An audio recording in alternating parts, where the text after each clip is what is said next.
우리 벌써 이제 6월 달이에요. 그죠? 이제 점점 날씨는 더 더워질 거고, 비도 많이 올 거고, 그래서, 개인 위생도 그렇고, 주변 환경도 그렇고, 집도 그렇고, 교회도 그렇고, 우리가 재정비를 한번 해봐야 될 것 같아요.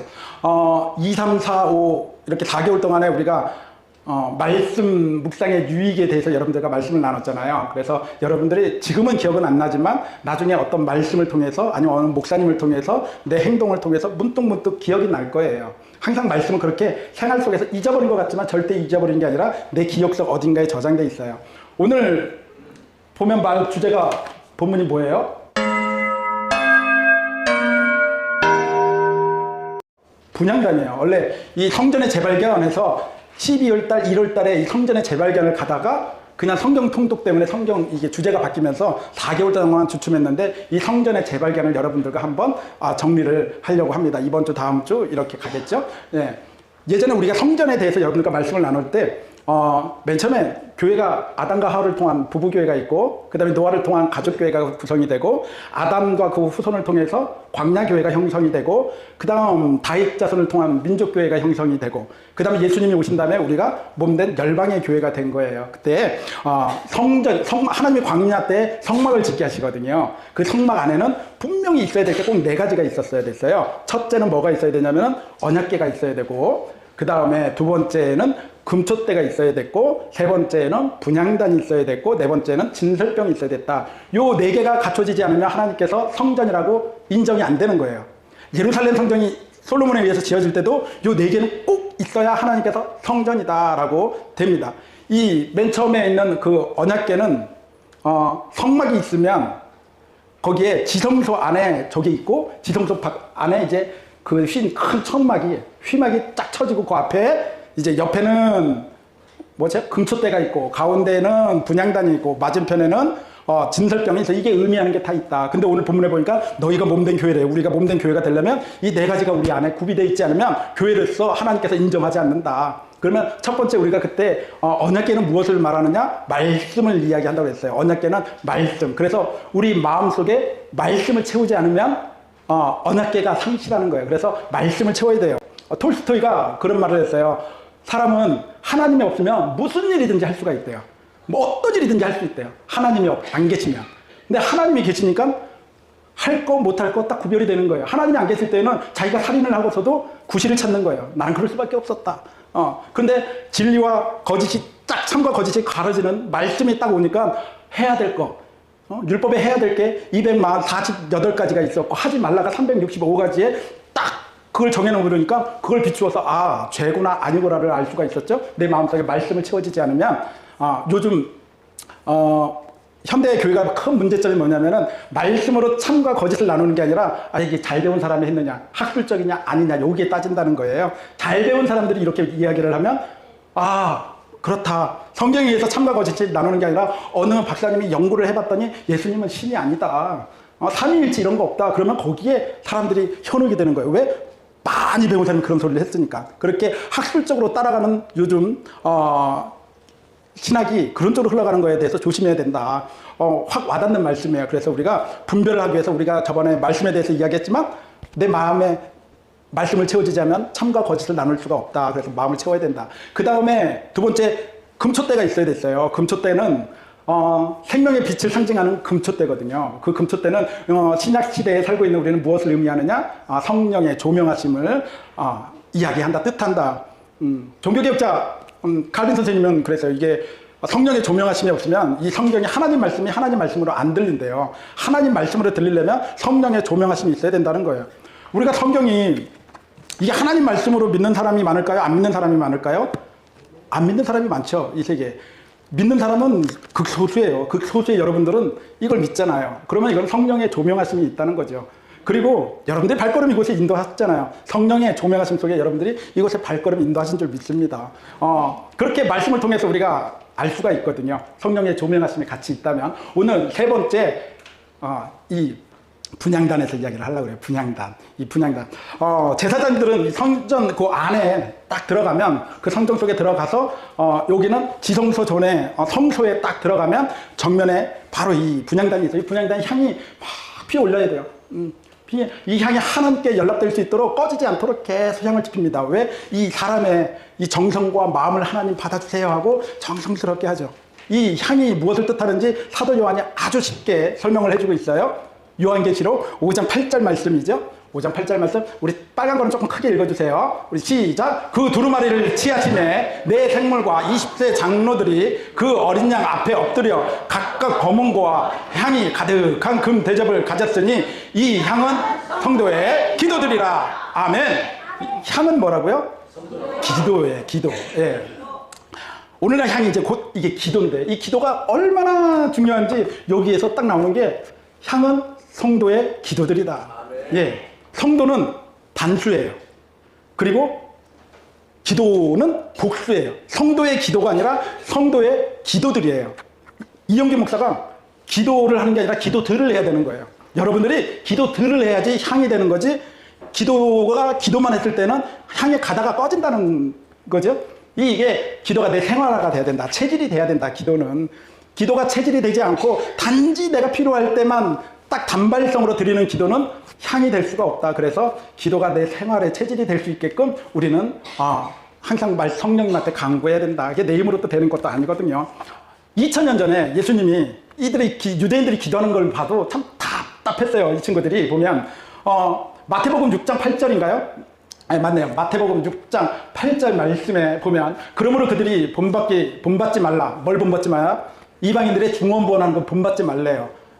근데 이방인들이 중언부언하는 거는 어쩔 수 없어요. 그들은 살아계신 하나님을 믿는 게 아니라 그냥 돌로 만들어진 거, 나무로 만들어진 거, 쇠로 부은 거, 그런 형상에다가 그냥 자기가 만든 형상에 자기가 부러지져야 되니까 내가 마음이 편할 때까지 계속 기도를 해야 되니까 그들은 중언부언 할 수밖에 없어요. 그런데 살아계신 하나님을 믿는다는 유대인들이 이방인들처럼 똑같이 기도를 하고 있는 모습을 보고 예수님이 답답해 하시는 거죠. 너희들 왜 그러느냐? 왜 유대인들은 기도할 때 하나님이 아는지 모르는지 잘 모르는 것 같으니까 내가 빨리 소리를 쳐서 알게끔 해야 되겠다. 그런 마음에서 그 뒤에 구하기 전에 너희가 있어야 할 것을 하나님 너희 아버지께서 아시느니라.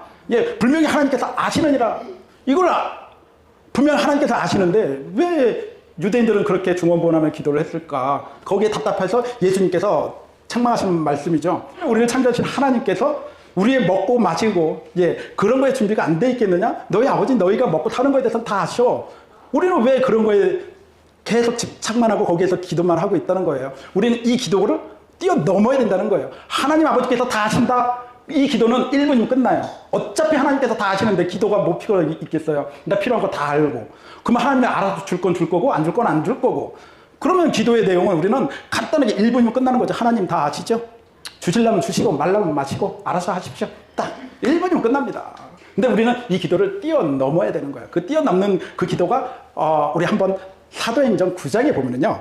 바울 이야기가 나와요. 사도 바울이 바울 되기 전에 사울 때 예루살렘에서 다메섹으로 그리스도인들을 핍박하려고 잡으려고 거기를 가잖아요. 그 다메섹 도상에서 주님의 빛에 사로잡혀서 눈이 멀게 되죠.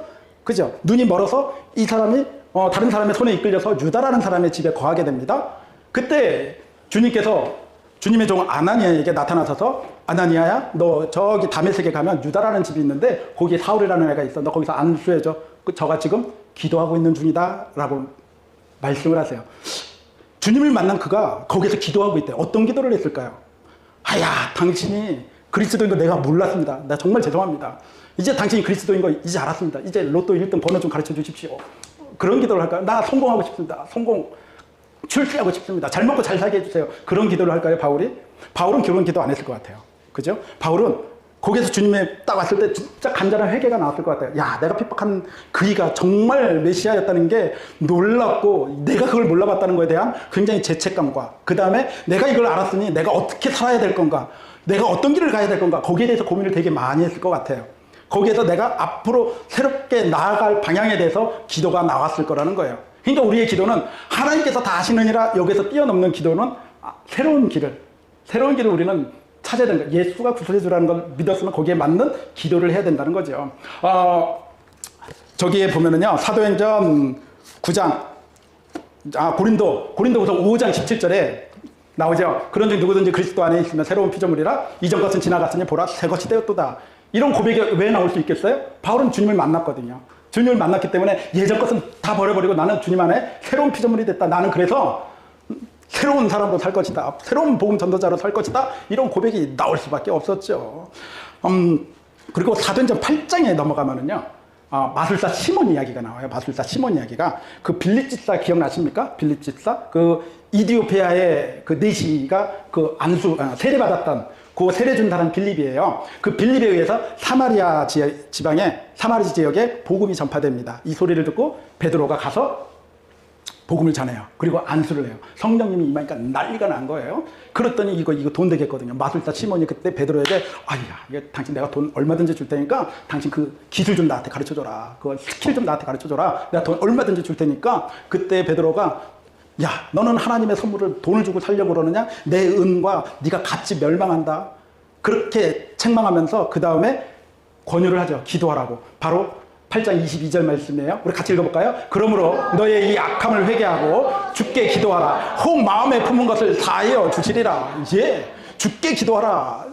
기도하래요. 이게 헬라어로 데오마이라고 하는데요. 붙들어매다라는 데오에서 파생된 말인데요. 기도는 주님께 붙들어맨다는 거예요. 그러니까 베드로는 시몬에게 이야기하는 거예요. 너 주님께 너를 붙들어매라. 그렇지 않으면 네 욕망으로 너는 그 욕망의 노예가 되고 말 거야. 그러니까 너 주님 앞에 기도해야 돼. 붙들어매야 돼. 여러분들 붙들어맨다는 게 내가 붙잡는 것 같아요? 내가 붙잡는 거는 힘 빠지면 떨어져요.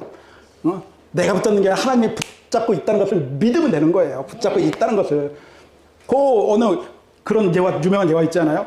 어디죠? 절벽에서 떨어졌는데 나무에서 딱 매달리니까 그 친구가 나 좀 살려줘요. 그러니까 하나님이 그래 주님이 그러죠. 너 그 손 놔라. 그랬더니 미쳤나? 부처님 뭐 다른 사람을 찾더라 하지 않아요? 못 믿는 거예요. 하나님께서 놔 그래도 못 놔요. 너 붙잡고 있어. 놔 못 놔 절대. 그게 우리 인간이죠. 과연 우리가 이 붙들어맨다는 게 뭘까? 붙들어맨다는 게 이 분향단에 대해서요. 제가 책도 많이 봤지만 영상도 많이 봐요. 이 분향단은 기도라는 제목은 똑같아요. 그런데 순복음에서 해석하는 그 기도와 장로교에서 해석하는 기도와 감리교에서 이야기하는 기도가 좀 차이가 있어요. 이 분향단에서 하나님께 올려지는 그 기도가 순복음 쪽에서는 간절히 맨 처음에 기도줄이 안 잡힐 거란 거죠. 5분 하고 10분 하고 많이 한 것 같은데 10분이고 그리고 했던 말도 하고 했던 말 그러다가 근데 간절하게 소리 높여서 막 할 때 기도줄이 빵 터지면서 그냥 방언되면서 2시간 3시간 기도할 수 있다. 그때 하나님께서 흠양하시는 기도가 된다. 그래서 굉장히 열심을 기도를 소리 높여서 하게 하더라고요. 장로교 쪽에서는 우리 소리만 하면 하나님 소리는 네가 어떻게 들을래? 하나님 소리를 들으려면 조용히 네 욕망의 소리를 좀 낮추고 네 마음을 좀 가라앉히고 말씀을 듣는 훈련을 하라는 거죠. 말씀을 듣는 훈련이 우리 실생활에서 너무 힘들어요. 차라리 산속에 있는 스님들이나 아니면 수도원에 있는 신부님들은 안 보고 안 듣고 그냥 말씀 속에서만 있으면 그 사람들은 그 듣는 훈련이 돼 있는데 우리 기독교는 그런 듣는 훈련이 안 돼 있기 때문에 그 묵상 기도가 정말 힘들거든요. 근데 이게 가능하겠어요? 정말 힘들죠. 그 열왕기상 19장에 보면 엘리야가 나와요. 그 엘리야가 막 그 제단에다가 불 쫙 해가지고 얼마나 했으면 화려하지 않습니까? 그랬는데 이세벨이 죽인다 그러니까 금방 겁먹고 도망가잖아요. 그거를 경험했는데도. 그런데 그 굴 속에 있을 때도 뭐하니? 하나님께서 이야기할 때 막 불로 내치고 막 지진이 일어나고 그 가운데 이야기하는 게 아니죠. 크게 천둥 속에서 이야기를 한다 그러면 하나님은 하나님의 소리는 누구든지 들을 수 있지만 거기에 보면 세미한 음성으로 엘리야에게 이야기를 하시거든요. 그래 이 세미한 음성을 우리가 들으려면 조용히 묵상 기도할 수 있는 그 힘을 좀 키워야 될 것 같아요. 묵상 기도를. 제가 국악과에 딱 입학하면서 제일 먼저 제가 좋아했던 음악가가 황병기 선생님이라고 지금 작곡하신 가야금 명인이었던 황병기 선생님 되게 좋아해요. 그분이 너무 음악이 아름다웠어요. 그분이 이렇게 보면 원래 서울대 법대생이었는데 이분이 이 가야금 소리에 푹 빠져서 이 가야금에 전 세계 우리나라 음악을 전 세계에 날린 분입니다. 그분이 이제 책 중에 깊은 밤 그 가야금 소리라는 그 책에 이렇게 보니까 그런 이야기가 써 있더라고요. 1989년도에 에밀레 종이 마지막으로 쳤어요. 에밀레 종 들어보셨죠? 에밀레 소리 난다고. 그 뻥치잖아요. 그 에밀레 나는 난 진짜인 줄 알았어. 진짜 에밀레 소리 나는 줄 알았어. 종 띵 치면 에밀레 소리 나는 줄 알고 어릴 때 그 동화를 듣고 이야 그만큼 그게 정성을 다 바친 거예요.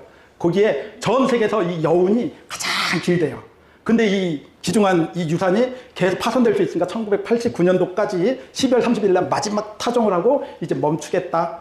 그러니까 우리 황병기 선생님이 그럼 내가 거기서 마지막 소리를 들어야 되겠다. 그래서 경주에 내려갔어요. 경주에 내려가서 이제 종을 딱 치려고 할 때, 그 경물관 관장님이, 박물관 관장님 우리 교수님을 보시고, 선생님 오십시오. 우리 같이 타종합시다. 그러니까 선생님이 너무 좋았대요. 같이 타종을 하는데, 땅! 이제 하니까 너무 좋잖아요. 가까이서 소리를 들을 수 있으니까. 한번 빵! 그러니까 사람들 와! 소리치죠. 또 빵! 와! 소리치죠. 고개를 저으면서 그냥 내려오셨어요. 나는 종소리를 들어왔는데, 종소리가 전혀 안 들린다는 거예요. 사람들의 그 함성 때문에 안 들려서 난 그냥 가련다. 그랬더니, 선생님, 그럼 저 건너편 언덕에 한번 가보십시오. 거긴 분명히 들 겁니다. 그래? 들어갔더니 땅 친 다음에 사람들의 그 하우성은 작게 들리고 그 종소리는 영혼이 빵 하면서 종소리가 팍 들리더래요. 우리의 그 소리에 사람들의 우리의 욕망과 욕정과 그런 소리에 가득 차 있으면은 우리는 하나님 소리를 듣지를 못한다는 거예요. 그건 확 오는 것 같아요. 정말 우리가 분명히 부르짖어야 할 기도도 있고요. 묵상 기도도 해야 될 때가 있어요. 장소와 때를 갈아가면서 그거에 다 같이 묵상 기도하고 있는데 주야 아버지 그러면은 그거는 참 거시기 하죠. 그리고 또 다들 그냥 주야 하고 있는데 저기서 나 혼자 아버지 그러면은 왠지 왕따 당하는 것 같은 느낌이 들죠. 때에 따라서 분명히 우리가 부르짖어야 될 땐 부르짖어야 되지만 우리가 이 묵상 기도, 이 침묵의 기도는 훈련이 필요한 것 같아요. 훈련이. 우리가 이 세상에 너무 보이는 것들이 많아서 그런 게 너무 힘듭니다. 여러분들이 이렇게 지금 저수지 돌면서 운동도 많이 하시고 산에 타고 그렇게 했을 때 그냥 그때 가볍게 주님과 대화를 나누십시오. 분명히 기도는 묻는 거라고 그랬어요. 내 소리만 강구하지 마시고요. 내 소리도 했으면 그 다음에 좀 듣기도 하고 묻기도 하고 묻는데 분명히 하나님께서는 우리는 기도로 묻고 응답은 뭘로 받는다고요? 말씀으로 받는다고 그랬어요. 그래서 말씀을 많이 읽어야 하나님이 어떤 말을 하는지 알아요. 애들이 단어가 엄마, 아빠, 먹어, 좋아, 싫어 여기에 국한되어 있으면 그게 되지만 점점 단어의 수준이 올라가면 대화가 더 잘 되잖아요. 그 대화의 수준은 말씀을 통해서 그 대화의 수준이 높여가는 거예요. 그래서 내가 이런 상황에 있을 때 하나님께서 기도하면 말씀으로 위로해 주시고요. 내가 이런 상황에 처해 있을 때 분명히 하나님께서 저 말씀으로 우리에게 또 길을 가르쳐 주실 거라는 거죠.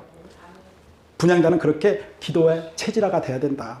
여러분들이 성전이 되기 위해서는 분명히 말씀으로 채워지고 성령의 조명하심 속에 우리의 기도 속에 기도의 생활 속에 하나님께서 이끌어 가실 거예요. 그 말씀에 점점 우리가 점점 키가 자라고 우리 모든 것이 분량이 자랄 때 하나님의 그 진리를 말씀의 진리를 분명히 점점 알아가면서 야 이래서 하나님이 날 사랑했구나 이런 고백이 나올 줄 믿습니다. 알았죠? 그래서 분향단은 뭐다? 성도의 기도들이다. 기도들은 우리가 기도를 체질화해야 된다. 명심하십시오.